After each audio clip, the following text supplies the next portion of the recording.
Well, hello there. My name is Chris Angel, and my pronouns are they, them. Welcome to Allyship is a Verb, the LGBTQ plus podcast that explores and humanizes practicing allyship for the LGBTQ plus community and beyond.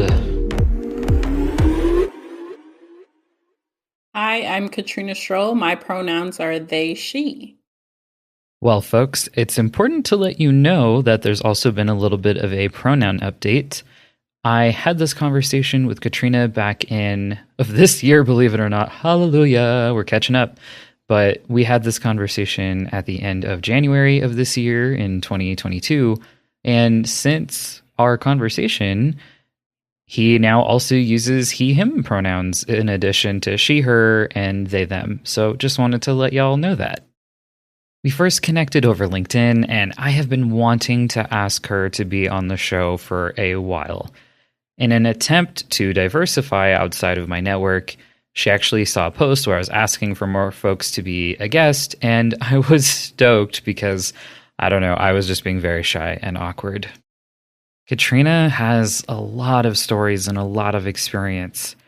They served as an aviation structural mechanic in the U.S. Navy, and in 2018, Katrina decided to take their own life after internalizing the behavior of an unsafe workplace.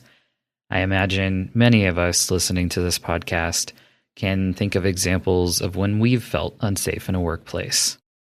They now serve others through their work in psychological safety, mental health, and boundary strategy for people who share their identities or their lived experiences. This work includes Absolutely Not, which is a podcast that I highly recommend, and I really love the branding, but I think that's also because I'm an elder millennial. It speaks to me. But it's a weekly live podcast dedicated to providing examples of setting personal boundaries at work and the vocabulary needed to name harm in those spaces. In addition to the identities that we are about to get into, Katrina also lives with post-traumatic stress disorder, or PTSD, major depressive disorder, MDD, and a substance use disorder. As I'm working on this episode today, oddly enough, I had a call with a friend named Leah. She's a new friend. Hey, Leah, if you're listening by chance. And she actually encouraged me to share some things with y'all that I wasn't sure how to do, but honestly, this is probably the perfect episode, so I just wanted to share this now. At some point in late 2021, I finally signed up for TikTok and quickly fell down the rabbit hole of the ADHD part of TikTok, and then it quickly turned into the combo of ADHD and autism, and all of a sudden it was like I saw myself in a way that I haven't seen before. And it was really intense because I found myself laughing at people's stories and just really resonating with what they shared. And it was almost as if all of these years, I finally was given an instruction manual for my brain. So something that's really important for y'all to know about me moving forward is that I do have an official diagnosis of ADHD. I do not yet for autism or ASD. There's a lot of reasons for that. And honestly, I am team self-diagnosis here, and that may be hard for some folks to wrap their head around, and I just want to say, please just respect that, and please just respect that I'm sharing this with y'all, because I think these are really important updates that help inform how I will be working with my guests moving forward, how I show up in this space, as well as others. So thank you for holding space with me. I also wanted to let you know about an event coming up real quick. I'm hosting a panel on Trans Day of Visibility, which is March 31st. Former guest Zoa Glows, which is one of those listener favorite episodes, will be on the panel, as well as my lovely friends Maze Felix and Noel Fernando. There will be a link in the show notes as well as on the episode page if you're interested. It'll also be available to view later if you're not able to attend live. Oh, and it's free, so please do come and show up for these lovely humans. And now, 3 self-reflection questions to consider as you listen. Please stay after the conversation for 3 more. Number 1, when I think of a queer person, who do I see? Number 2, when I think of a veteran, who do I see? Number 3, when I think about mental health conditions, who do I see? And now here's our conversation. Okay, now I'm awkward and nervous. I don't know. I'm like, oh my God, it's been a few months. I'm like, and I've been so excited about meeting you. Okay. Okay. You are Black, Samoan, and queer. Can you share what those identities mean to you? So those identities mean a lot to me, but I share them freely with people because they're kind of the themes to the story or my autobiography. They kind of give people like cliff notes to what's going to be in the story. Like, oh, I know there's going to be racism in this story. Oh, I know there's going to be hostility in this story Hmm. for the very least. So they'll be able to kind of, do I want to pick up this book? No, probably not. Or, yes, this is the type of book I love to read. Drama, all of it. And so they're kind of just informing people very quickly, like, hey, this is what's in this book. You still have to read it though. To your point, I love that because something that I've done, and it feels like a good time to quickly acknowledge this for the podcast. When I'm teeing people up, I usually say, cool, you identify as blank, blank, and blank, whichever identities feel most important to you to share. So part of my doing that is because, like you said, it's this lens in which to like really listen to you and understand you're coming with these particular experiences, or you want people to like know these top of mind. Surely you're so much more than those 3 identities that you shared with me. You're so much more complex and nuanced than that. And there has been some controversy online, discourse. I'm not sure the right word here, but saying someone identifies as something can be seen or experienced as a microaggression. And so I've been trying to figure out what that means for me in my podcast. And so, as you may have heard, I didn't say like you identify as these things. I just said you are these things. Do you feel like, does that feel like more powerful to you? Does that feel more, I don't know, I don't want to give you a leading question, but like, how does that feel for you, that difference? I've actually changed my language around that. My bio used to read Katrina identifies as, and now it Hmm. kind of reads like these are my identities. Because one of the forming of that sentence is centering something, centering either the identities or it's centering me. I need y'all to center me, and then we can talk about those themes that are included in my story and my life. But yeah, please center me in the conversation about me. Absolutely. And I think where I still sometimes will use the language of, oh, I identify as, because I think it's also important that we self identify, Mm. right? So, like, I think these are just really layered, really nuanced, though. Thank you for letting me insert that here because it felt very relevant to our conversation. Well, you've got quite a following on LinkedIn and frequently share parts of your story, including actions and changes you'll be taking or making moving forward. Early in January of 2022, you wrote a post about something called a safety pause, and it was a situation that came up for you. It's certainly something I've done in the past with others related to my gender and sexuality identities. Stumbling through that one, but I'd never heard of it phrased that way before, and it made so much sense. The moment I read it, I knew exactly what you meant. So first, thank you so much for that language. And secondly, you wrote, for those who don't know, a safety pause is when you hesitantly share one of your identities in conversation and pause to see how the other person reacts. You kind of hold your breath to see if this person will say some wild shit. Side note, I just love that I can say that right now. Thank you. Going back to the quote, and prepare to act accordingly if they do. You're ultimately gauging to see if it's safe to continue the conversation. So someone did a safety pause with you and you shared that it made you cry. So I'm wondering, what are some ways someone might hold space for someone else in a safety pause moment? Mm. So I recently did a safety pause to someone else because we are human beings who are constantly growing and I know the phrase coming out usually pertains to sexuality and gender, but I have to come out constantly in so many different ways and in so many different lights that it's just really hard to navigate. But recently, I was having a conversation with another queer person in a Zoom call, and we were talking about my history of sexual assault. I was unaware that I wasn't ready to say that out loud yet and began to kind of pause in conversation and cry.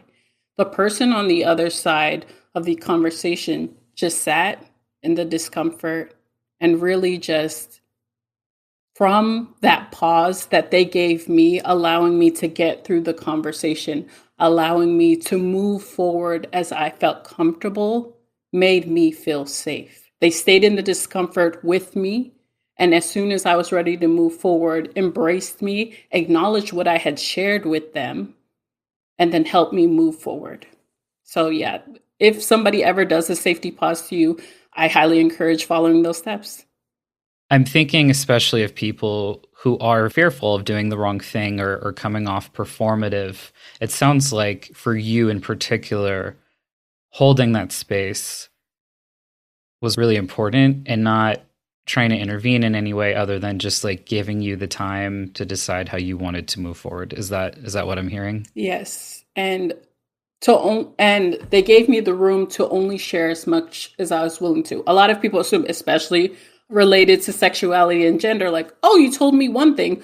Let's read the entire book together right now. Let's read every single chapter together about everything you've ever gone through in your life. And that's just not what I'm about, not what my whole mission is about. That's not what normal human beings are about. I'm not willing to sell you the whole cow if you only bought a steak.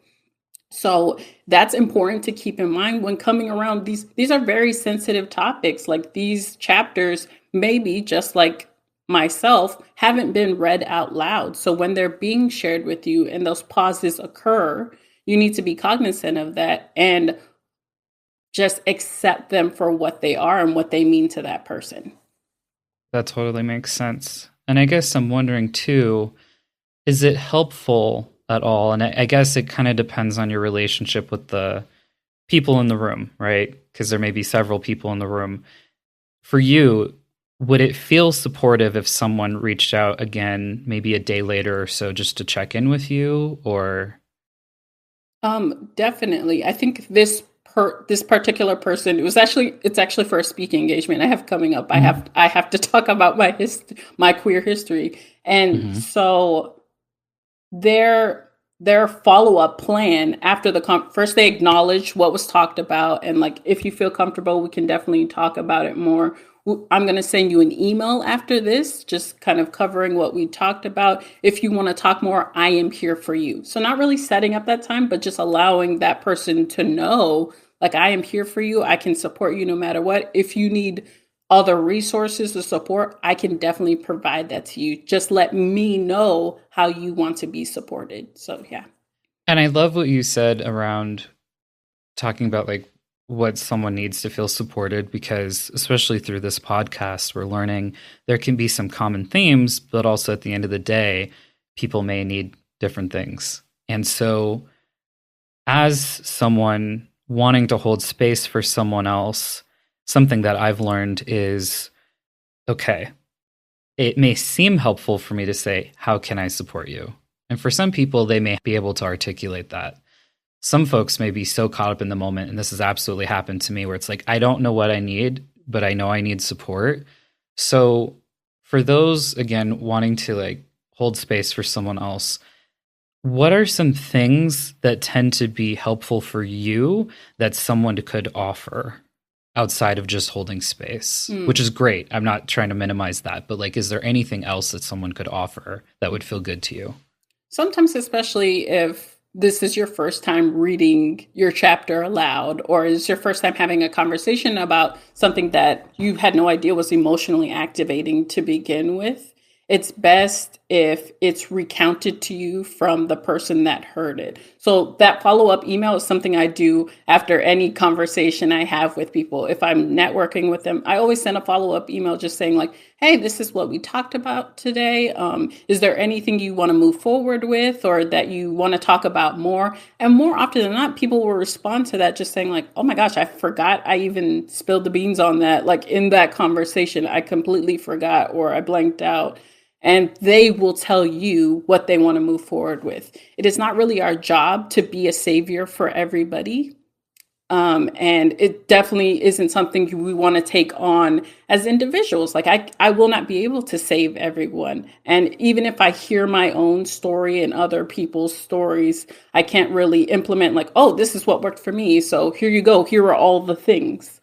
So really allowing people to move forward as they want to and just saying like, hey, I do have resources pertaining to what we talked about. If not, then just let it go, I guess. Yeah. Hope that answered the question. Yes. Well, I mean, you answer it however you want. I'm here to just hear what you have to say. But what I love about that too is the boundaries and goodness. The savior complex can be a lot, especially with white people. So I want to acknowledge that. And I think that's a great reminder, especially again for this episode, is that, yeah, we don't have to jump in or act like we have to save someone. That's not the point. And that's definitely not the point of allyship. Yeah, I don't even think we have enough time to really get into all of that today. So I'm not going to put that on you at all. But yes, that we really need to be mindful of what is our intention when we're trying to support someone. Are we trying to earn some sort of brownie points? Is it a genuine connection we're attempting to create? Do we really have that person's best interest in mind? So I love that as a really great reminder of why we're doing this work. So thank you. And you were clapping. I love it. I wish people could see us, but there was clapping happening. So I'm taking that as a good sign. Was there anything else that you wanted to say about the safety pause before I jump to another question? Yes. So, as someone who has done the safety pause numerous times for numerous identities, I know what it sounds like. There were a lot of people on that post that you talked about that had no idea what the fuck that was. I've never heard that before. That's not a real thing. And so, to those people, I would say, have you listened for it? Have you taken the time to? We learned about active listening in like elementary school. And then afterwards, we never really talk about it again. Like, okay, I know to nod. I know to say, I know to say, blink my eyes and like do the things. But you really need to incorporate the skills to acknowledge the emotions that are being expressed around you. That safety pause holds so many different emotions. It's like anxious. It's like ready to, like, it's so many emotions. And without having heard that pause, you're missing so many emotions that are being expressed around you. So yeah, if anything else, just to start your allyship journey is to really just be cognizant of the emotions that are being expressed around you. Yes. What I would add to that too is you're not going to be a safer space for everybody. And so it could be because it's just not a community maybe that you know how to support, and that is important to acknowledge. And something that's come up in another episode, another podcast episode I've done, is whether or not you even have capacity to hold space for someone, and being honest about that. Because if you can't be with someone in that moment, it's important for both of you to get what you're needing and be honest about that too, and then have that conversation. So for example, that could be something like, you know what, I heard you. I want you to know I heard you. It's not something that I feel that I can really support you with right now, if that's what you're needing. And I just wanted to be honest about that so that you can get the support that you need, because it's a bid to connect, and we don't want to ignore it. That's, I think, some of the biggest harm we could do is ignoring it or attempting to hold space with someone who we really just can't. So, yeah. How does that feel for you? That sounds really good. And one of my biggest, I'm all about boundaries. So one of my biggest boundaries is if I don't know what you need, or if I can't really personally speak to what you need, I have a big ass list of referrals, a big ass list of people who can definitely help you. And if you need that, I can provide that to you, especially if I'm like overbooked or over capacity. But having that already implemented in my processes, and like I have that list already made up, makes it so much easier for me to say that aloud. Like, hey, I don't have the space, but here are people who do. Oh, I love that. Well, we had a chat before our conversation today, and you talked a little bit about coming out professionally as queer a few years ago. I'm wondering how that process felt for you and what led you to share that part of yourself professionally. So, when I started speaking more publicly about advocacy for yourself, more specifically my mental health conditions in the workplace, a lot of people started navigating towards me because of that advocacy and because of the conversation around that. But they didn't know who I was, and they had a lot of questions about that. I thought I was gay for a really long time because that's the only vocabulary I had.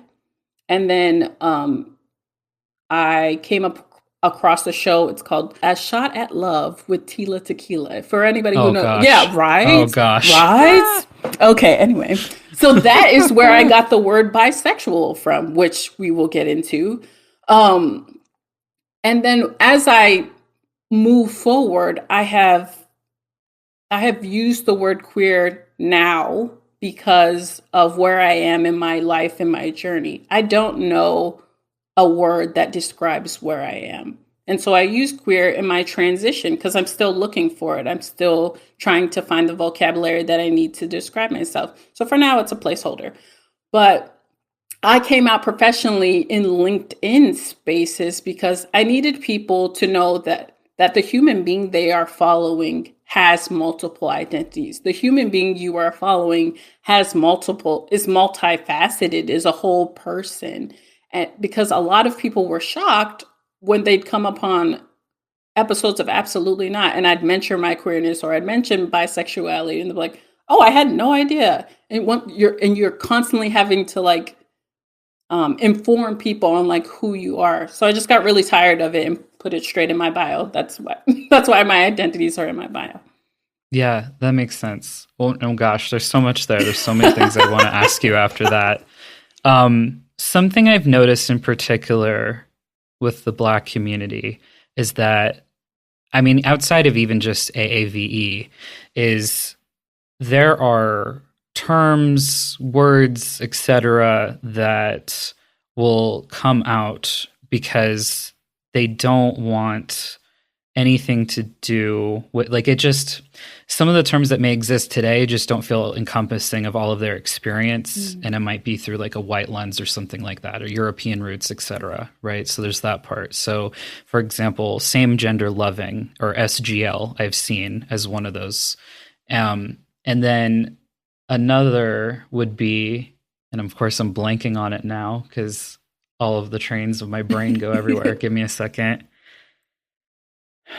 Another one I've come across recently is this concept of inviting someone in versus coming out, right? Because my understanding of those, and I'm curious to know if your thoughts on these and if that's something you've heard before and all that, because I don't know. I don't want to make assumptions. But my understanding of coming out is it's just very centered around assuming that cisgender and heterosexual are the defaults. And so then the onus is on us to have to come out and share who we are, which isn't fair because we also should never be trying to force anyone to come out if they don't want to.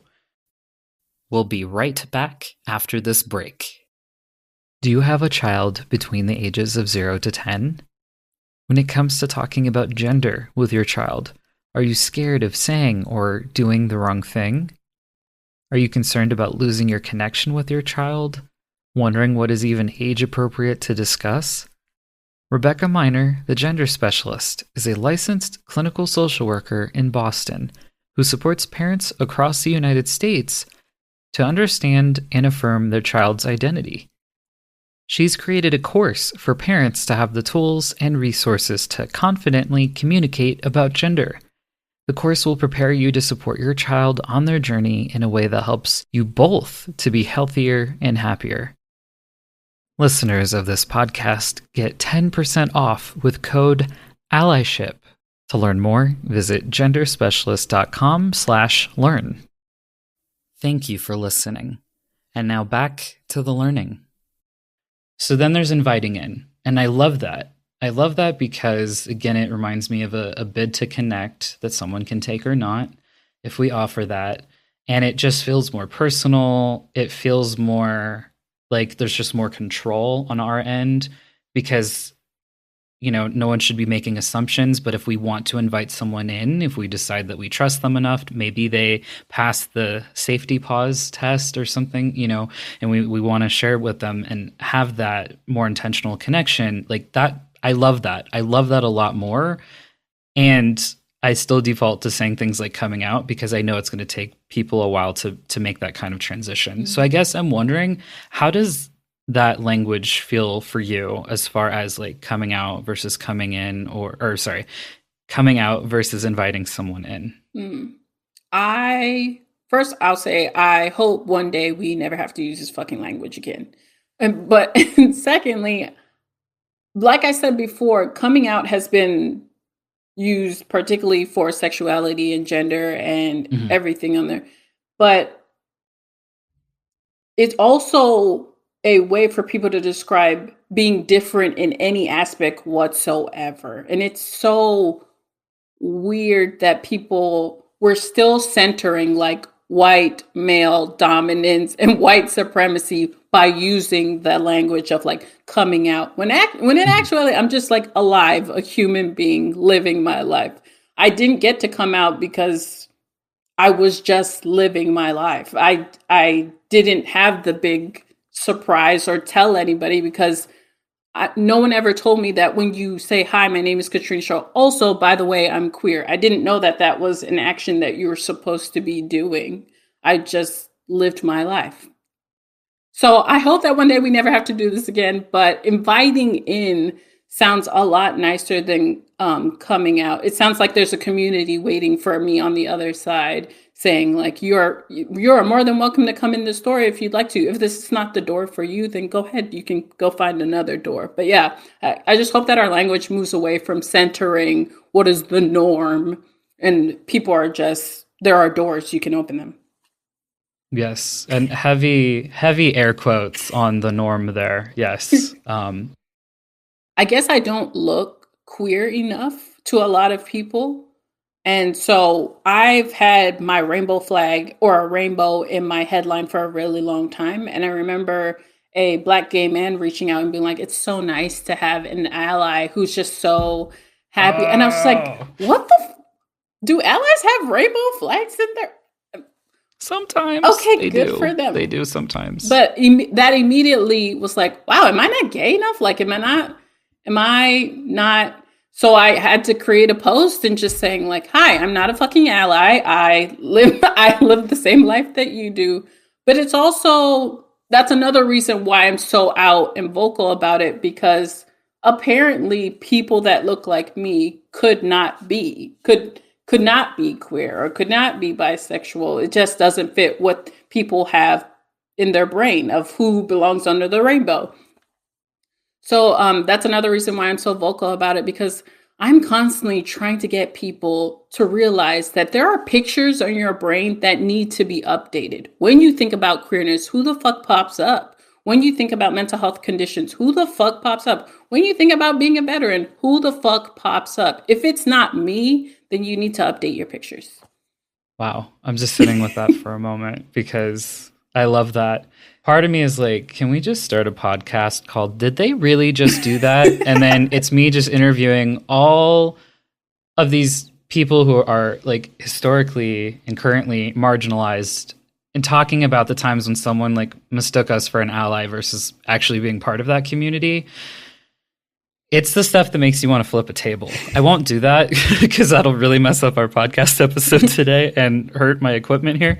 But yeah, there's something about that that I mean, first, I really resonate with what you shared earlier with saying that you don't feel queer enough or that you're being read in the way that you want to, because that's something I struggle with as well. Because even within our community more broadly, we see stereotypes and we just see them a lot. And it's hard to see like anyone else then who doesn't fit that exactly is considered kind of an outlier. And so that's challenging, right? So there's that part of it. But like, yeah, there's just something that like really hurts when someone assumes I'm an ally. Yeah, there's just it feels really invalidating. It feels really like almost like patronizing also. There's just a lot there. And I wonder if instead, would you have been open to someone saying, "Oh, hey, I noticed you have the rainbow flag in your headline on LinkedIn. What inspired that?" Would that feel better than just making like the assumption of like, "Oh, you must be an ally"? Like if we're trying to have a conversation around it. What is the rainbow flag for? Like, why do you have a rainbow flag in your headline? Then I will answer the question, "Oh, because I'm queer." Cool. So, but yeah, any question coming with an assumption or coming with the intention of not to learn about me, but to assume some shit about me, then wouldn't be just for me. Because that's the other thing too, is again, coming back to boundaries, is sometimes I imagine this may have happened for you, but I don't want to speak for you in your experience. But yeah, sometimes people just like think they can ask me all sorts of stuff because they'll see something on my LinkedIn or my Instagram. And I'm like, excuse me, like first let me give you my Venmo, like, and then you can start asking me stuff.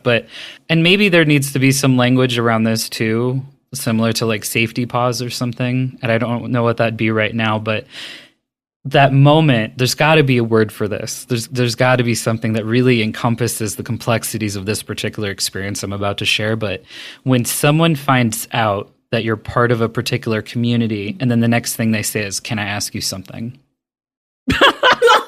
We're making faces at each other. There's got to be, especially with like dating, newly friends with someone, like anytime I'm like, oh no, like what, this is gonna be bad. Mm-hmm. I don't know, but yeah, I guess, was there anything that you wanted to share around that particular experience?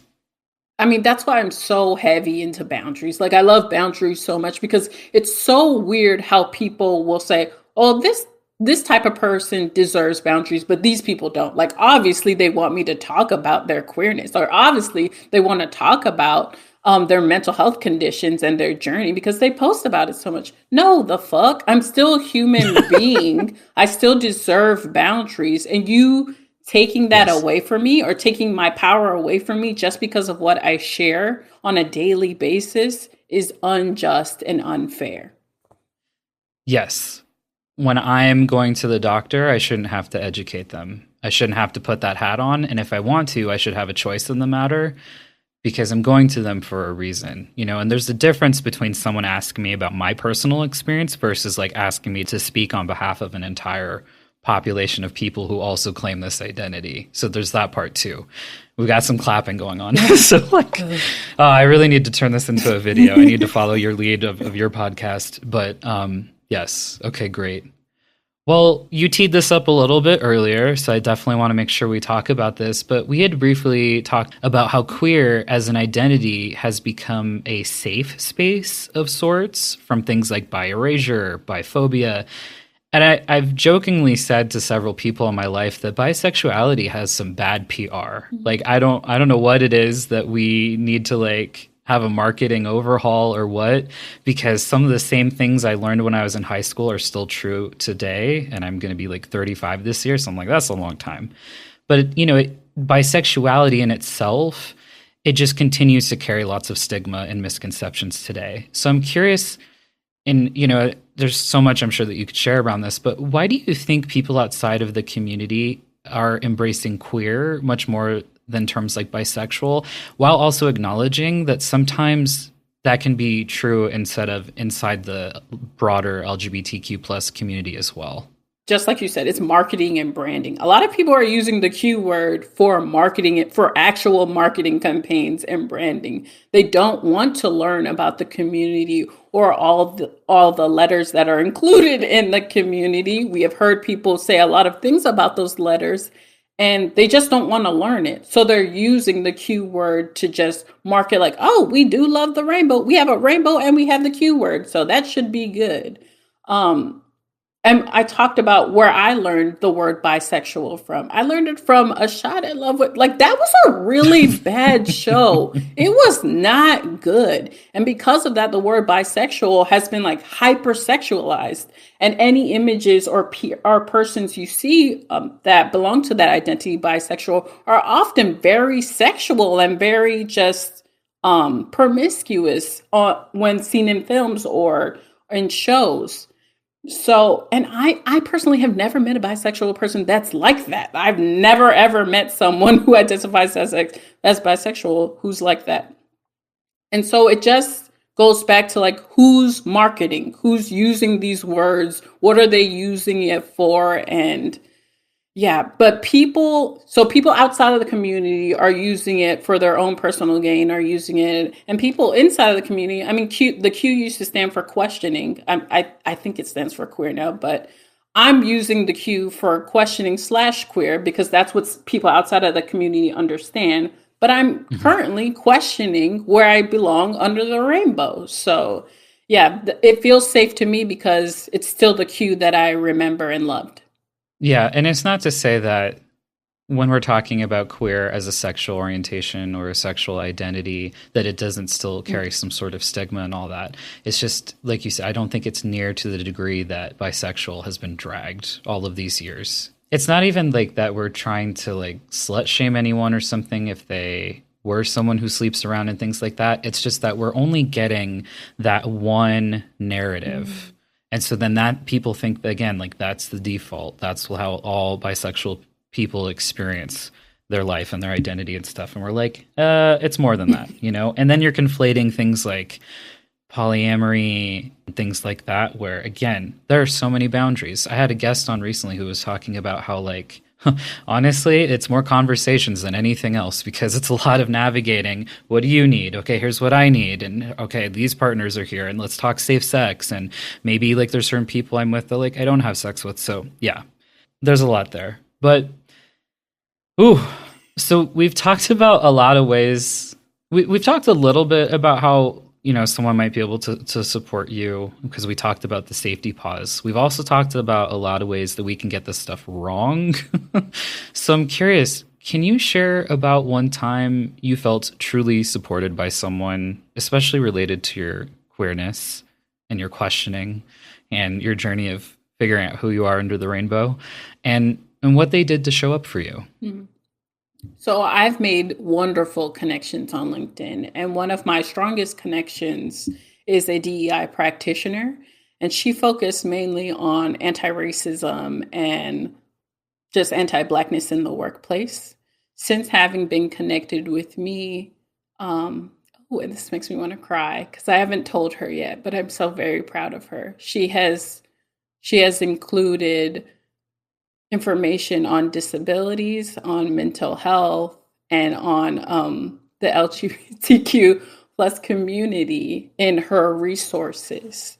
And she did that without me talking about it or she went out and looked into it. She added it to her own shit. She wrote like, and now it's just included in who she is because I am included in her network. And I really don't fucking know if she did that for me, but it just makes me feel so safe. There are so many people who claim to be about this shit and they're not about this shit, or they are only about this shit for some pieces of me.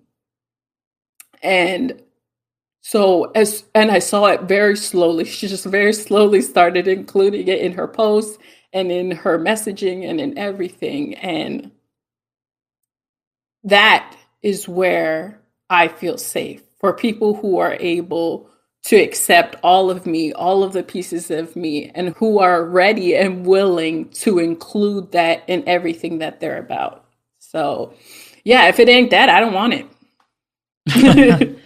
I mean, fuck yeah. And like those listening, if you also want to shout fuck yeah.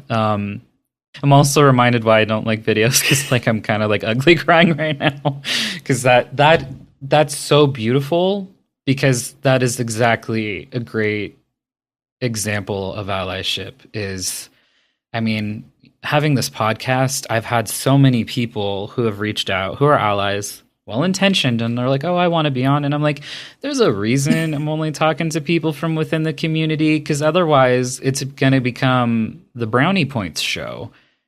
And again, like the intentionality of allyship is doing something without expecting the thank you, doing something without expecting someone to like acknowledge it. It's just because it's the right thing and it's going to have a far reaching impact. So, gosh, thank you. I love that.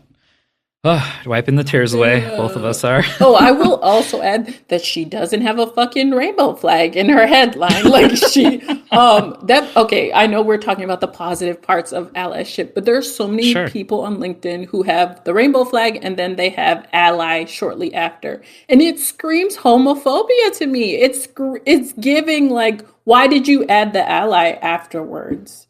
Like, why don't you have just the rainbow flag? Yeah, yeah, because I think okay, yeah, that my brain is just yeah. No, I love that reframe because yes, and when I think of something as seemingly simple as putting one's pronouns or lack of pronouns in their email signature, we don't need to then have a disclaimer and say, "Oh, but I'm not gay or trans." Right? We don't need to do that. So and we do want to acknowledge when a place is safer, but I think what our conversation has talked about a few times now is it's the actions. If you have a rainbow flag on your website, in your store, but you misgender me within 5 minutes, take that damn rainbow down. You don't deserve it. Like because that you're giving a really mixed signal. You're not in alignment, your values aren't in alignment. You're just trying to go after the gay dollar and like we don't make as much to like the straight dollar and like the cisgender dollars. And then you start adding all the other, marginalized identities. So no, you don't deserve our gay money if you can't get it right. So yes, that I think it's one of those things that can come off very performative. So yes, thank you. Thank you for sharing that. Woo! Oh gosh. I mean I'm just really appreciating this conversation. Yes. So I think we've already shared several allyship tips within this episode. However, what's one allyship tip you'd like for everyone listening to consider? Do the work. I know people say that in so many different forms, like on so many different platforms, but just like I talked about earlier, my dear friend put in the work to create resources for other people to be allies for this community without asking a member of the community. So before you go out of your way to ask me like, oh, why are your pronouns that? Or, oh, blah, look at the fuck up. Like simply go to Google and type in like they, she pronouns. I promise you there is a resource out there. I promise you somebody else has done that work for you and you just fucking have to read it before coming to me and asking me as a person in the community. Ally is turning into a very weird word at this point. But for me, it means somebody who does not belong to the community and is advocating for that community. So if you are somebody who falls under the umbrella of not belonging to this community, but wants to support this community, please do some work on your end. Look into your own sexuality, look into your own gender, look into the biases that you're carrying with you, then come to me and maybe we can have a conversation. While this is new for y'all, allies, it is also new for us. Like, I didn't have all these words. I told you I was gay for like a really long time. That was the only word that was available to me. So yeah, just really understanding that while y'all are growing in your allyship, our community is growing as well. Yeah, that's why it's important to also take a moment and if you have that kind of relationship with somebody, ask them like, what does that mean to you? Because even when I do my training and stuff now, it's very rare I put definitions in what I'm saying. I'll give it something like loosely just to give us something to, work from as a foundation, but understanding that because of intersectionality, someone's geographical location, their age, things like that, there may be reasons why they use certain language over something else, or it may mean something different to them with a different nuance because of, again, who they uniquely are. So, yeah, it's a lot. I don't know. I will say I do get scared about telling people to just Google stuff too, because there's like a lot of misinformation out there. So I guess the only thing I would want to add to that is just like be mindful what you're reading, understand what you're reading. Like, who is that person? Are they from that community? Can it be a trusted resource? And I don't mean that it's got like a .org or something after it, or that it's a .gov or something like that, because I don't want to undervalue people just because we're like not in some peer-reviewed research, journal or something, that our lived experience doesn't still matter. But be mindful of what that resource is. Is that like its main focus? Are there other good resources on there? Do other people share that out? Because all of that matters too, because otherwise there can be some harm done there. So I guess that's the only thing I wanted to make sure to add.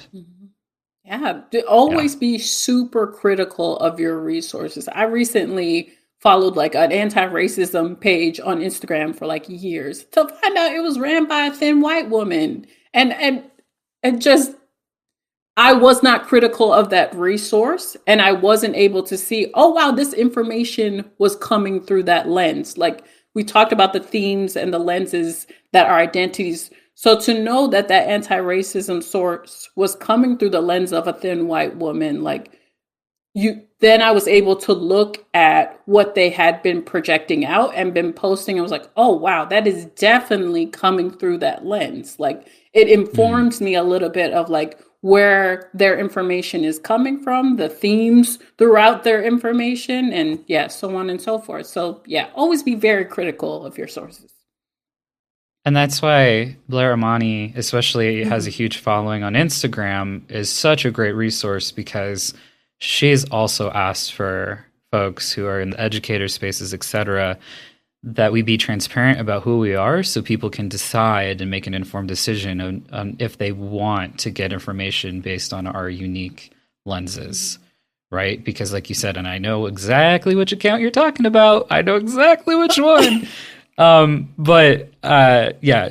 transparency is important as well. Even if it's some sort of nonprofit or anything, be transparent about your values and things like that, because we don't want there to be some big reveal because someone figures that out and it's like, well, dang. And then we feel, I don't know, almost lied to or something like that in a way. So yes, let's be transparent about who we are.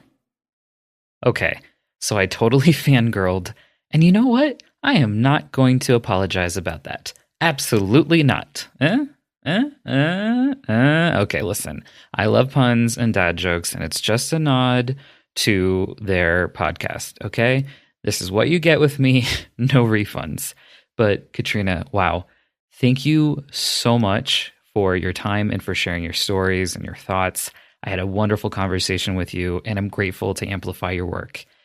If y'all are on LinkedIn, seriously, please go follow him, because their posts give me so much to think about, and she really helps to highlight things that may not be on my radar. And now, the final 3 self-reflection questions to consider before you go. Number 4, do you have any pictures in your mind you need to update? Number 5, have you ever done a safety pause? Number 6, is there any allyship work you've been avoiding doing? And if so, why? Visit allyship.com for any resources and a full transcript of the episode. And remember, sometimes allyship means do the work.